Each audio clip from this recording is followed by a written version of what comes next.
Hi there, so for those of you that haven't seen, I previously made a video on Dungeons & Dragons 4th edition combat, and today I would like to take us through making characters, so character creation.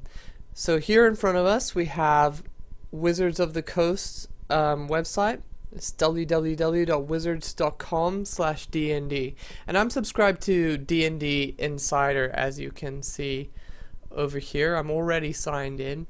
It is a paid subscription, but it is completely worth it if you are just starting out playing Dungeons & Dragons. So the first thing we're going to do is we're going to go over to the tools and we're going to go and launch the character builder to start the process. Let's see what we can make. Okay, so let us launch it. You will need Silverlight. Okay, so we're here in the character builder and we have a couple of options. I'm going to take you through the options that worked well for the games that I have played in and have worked well for the games that I have run as a dungeon master. So here we're going to ignore making a new character and we're going to make a custom character.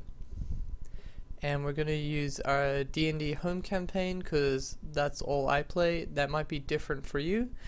And we're going to select our character's starting level. Let's start with level 4. I recommend starting with a level 4 campaign, mostly because starting at level 1 can be a little bit underwhelming, and your class doesn't, your character can feel like it doesn't fit into its role. And if you go too high, of course, you don't feel any progression. Level 4 seems to be a good balance. Let's click continue. Okay, so here is the sort of the builder wizard, and we just need to go through all these steps until we're done. And this can be a bit daunting the first time you do it, because as you can already tell, it's way more advanced than any video game character creation, really. I mean, other than you can't change their nose shape or anything like that, but in terms of just stats, there's a lot going on. You can see your stats here. As you can see, if as a naked nothing, you only have 10 health and you have very low defenses. So we're going to go here, let's go through these classes. So in Dungeons & Dragons 4th edition, we have controllers, which are your CC, and it includes wizards. Defenders, your tanks, your warriors. Paladins, your hybrids are a combination of any two classes. Your leader is your support, buffer, debuffer, and healer all in one. And your striker is your damage dealers, so your sorcerers and your rangers. We're going to make a defender today, and I feel as though I'm going to make a warden. You draw on the primal spirits to protect the natural world from corrupted forces. I like trees. Let's protect the trees. Okay, so on the side here we can see our main stats. Strength is our most important stat because it's bold, and then it's going to be constitution and wisdom. Well, it might be wisdom first and then constitution. No, there we go. Strength, constitution, wisdom. So most important, second most important, third most important. And the others we don't really care too much about. And down here at our class traits, we can see all the things that our class is good at. So our armor proficiencies, so what we're good at with armor, we notice that we're hide armor, and we use melee weapons, mostly, simple and military. Often you get a few other things. We have class skills, so we have skills in dungeoneering, etc., etc. Let's go ahead and select that. Okay, so we've got some options. I'm gonna go as an earth warden because that is going to give me the most armor. I really want to make a tanky build. I'm gonna use earth strength. Okay, so now to select our race. If you are new to Dungeons & Dragons, I highly recommend using one of the suggested races. They're just going to work better, and mostly for stat reasons. Just use the dwarf as an example. Because strength and constitution are our highest ones, and strength is going to be used to determine whether you can hit an enemy or not, it's important that those two are buffed. If your strength is not high enough and you enter battle, you are just not going to hit anything and you will have a very boring game, and it is good to have fun, so let's not do that. Whereas you can see here, if I chose a hobgoblin for instance, I could have constitution but I couldn't have any strength. I'd struggle to hit. You can make characters, you can do it, it's just not advisable if you don't know what you're doing. Okay, so a dwarf would work well, and I think a Goliath works really well. The way it works is that the black number is definite, and then you choose to either buff your strength for the dwarf or the wisdom, one of the two. So that could work, but I think I'm gonna go Goliath with the +2 and the constitution because I feel like everyone's a dwarf. So let's go ahead and select that. The other thing that we get some extra benefits here that will go onto our character sheet. For instance, this powerful athlete one, when you make an athletics check to jump or climb, roll twice and use either result, which means I probably will never fail. And I'm going to use Dwarven as my secondary language other than Common. Every character knows Common, because it would be pretty difficult to have a role-playing game where no one understands you, although it can be done. And let's move on to the details of our hero. Okay, I hate her face, so I'm gonna change that. There we go. Only a face a mother could love. I'm gonna name him Meatstick the Great. This section is more so just filling out little details about the character. And although this doesn't affect your stats as such, it is really good for the Dungeon Master and really good for your involvement in the game. The thing about Dungeons & Dragons that really stands out from any video game is that the story can really mold around your character and what its background is. For instance, if you are an escaped slave, maybe the slavers that you escaped from will come try and find you, and that can be part of the campaign.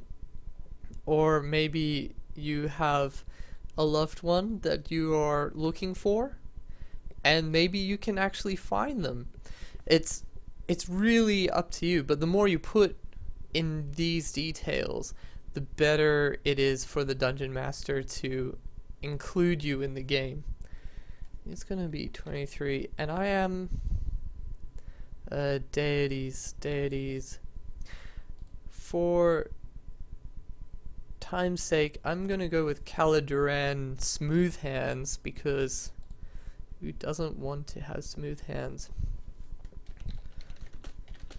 Okay, I'd be terrified as a dungeon master if I received this kind of character, because they're so hard to integrate into a story with mannerisms like poops a lot. Okay, so let's select our theme, and I think I'm gonna go as an escaped slave, like I mentioned before. And my background, I would like to be let's just search it. I'd like to be a social outcast. No, wait. Maybe there's one for Goliath. Yeah, okay. I'll be a light lost Goliath. Yeah, sure, why not? These will also give you background ideas. I recommend that when you start a group that the players in your group write a short backstory on paper, and hand it in, and then we can all read them together and figure out how the team comes together and really build a strong backstory to the campaign that you're doing. Okay, and I'm gonna buff my athletics even more so I just never fail at jumping. Okay, moving on to the abilities section. Now this was probably the most daunting page at first when I first tried Dungeons and Dragons. What these 3 buttons will do is they will automatically assign to your highest need of stats. So this one will go 16 strength, 14 constitution, 14 wisdom, and so on and so forth. What we want to do, especially if you're just starting out, I recommend going for the middle one. Excuse me. Because it'll be 18, 14, 11, and that just allows everything to work. You want strength to be as high as it possibly can because, as I said before, it determines whether you actually hit anything. And we have the option of buffing constitution, so I'm going to do that. And then at level 4 you get increases again, so I'm going to buff strength and constitution. We could buff anything. Yeah, let's do that. Okay, and now we can see our stats are really shaping up. Our health has gone up to 55. Our fortitude's really high. Our armor class is a bit low, but that's more equipment based. So let's choose our training skills. First thing I'm gonna hit is athletics. So I'm really good at athletics. And endurance. And then all of these are based on wisdom. I feel as though if I was making more of a roleplay character, I would have buffed wisdom more, but I don't care. I'm gonna go dungeoneering. Okay, so we've done that. And let's go and select our powers. Alright, so this is probably the most important part for people who are into the actual build of your moves and how they work. And I spend a lot of time doing this because there's just so much to choose from. It's so diverse. So our level 1 at-wills, I'll explain these differences first. An at-will attack you can do every turn, regardless of conditions, etc. Just about. You can attack every turn with an at-will. There's no cooldown or anything. An encounter power can only be used once per battle. So they tend to do more damage. And your daily power can only be used once a day.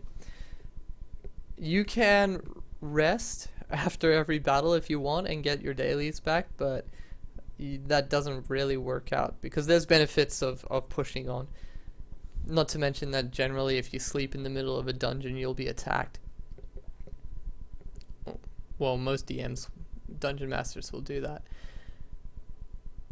Now let us go, and I'm just gonna go ahead and choose the ones that I feel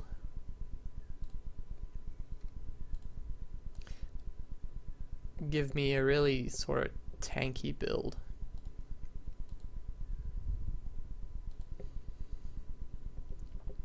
Okay.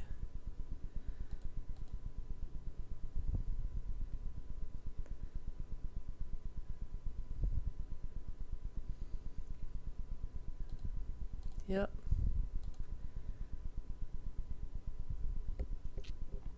And you notice that we picked that theme, Escaped Slave. We now have one of the attacks from the Escaped Slave theme as an option. I'm not going to choose it, but that just adds a little bit of variation.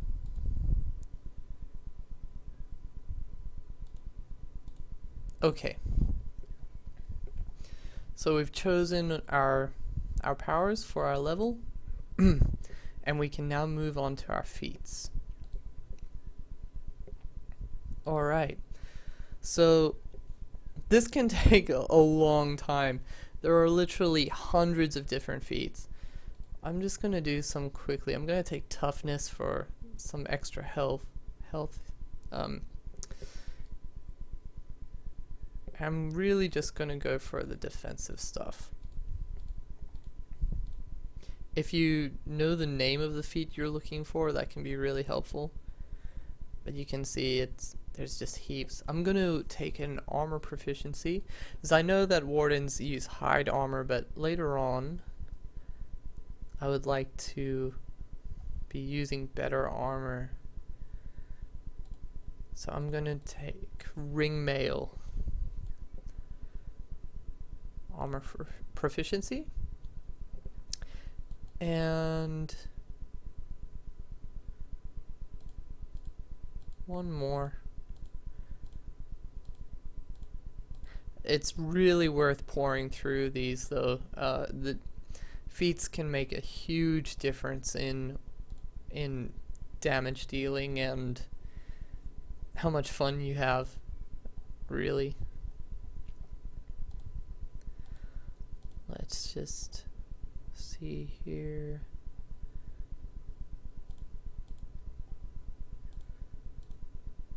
Oh, okay, that was all of them.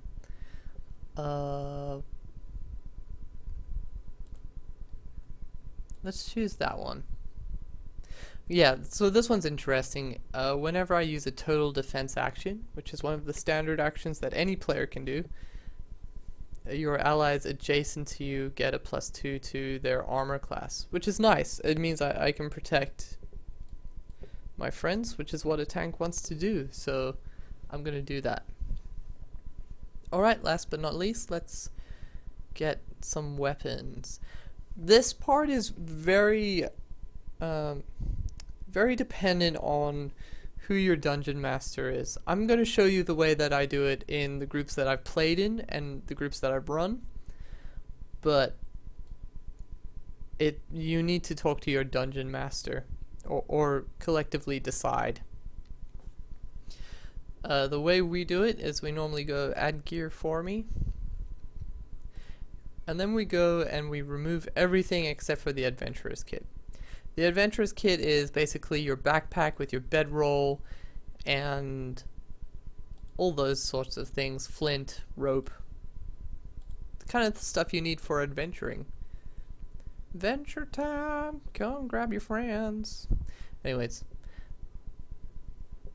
and then we will go to the marketplace, and normally we let our players start out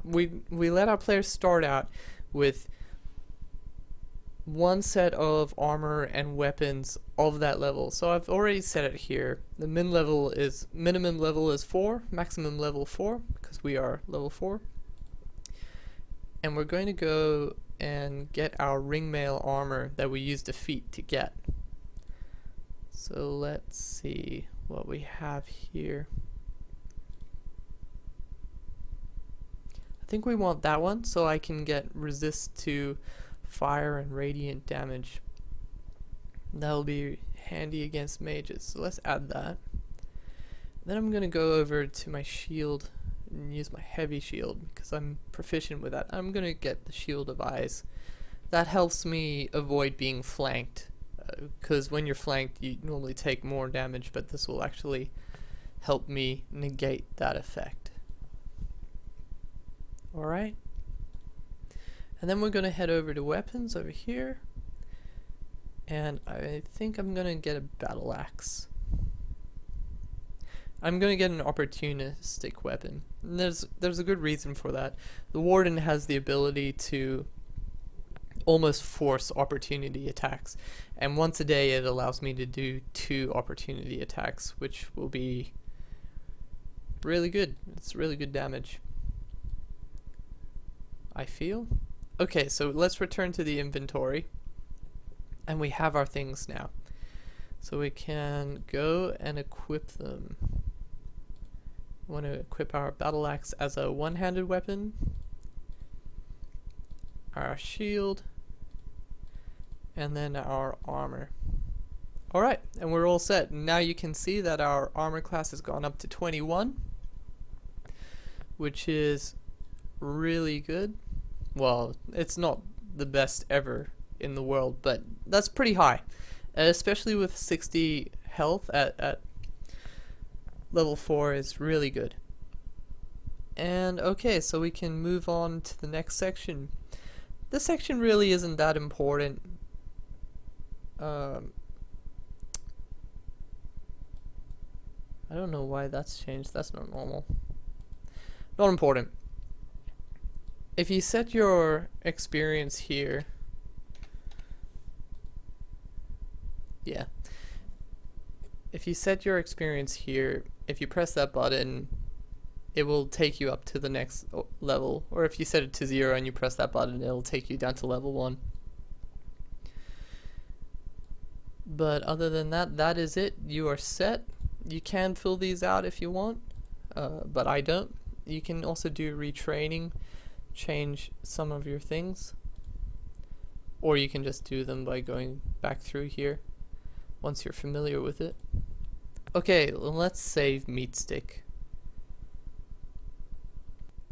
Okay, so that's all there is for creating characters in Dungeons & Dragons 4th edition. I hope this was a helpful video for anyone watching. And if you have any questions, please let me know, because I would love to help. Stay tuned for the next video. I will be showing you how to export and create your character sheets, which is really important for if you actually intend on playing an encounter. You will need that. Until next time.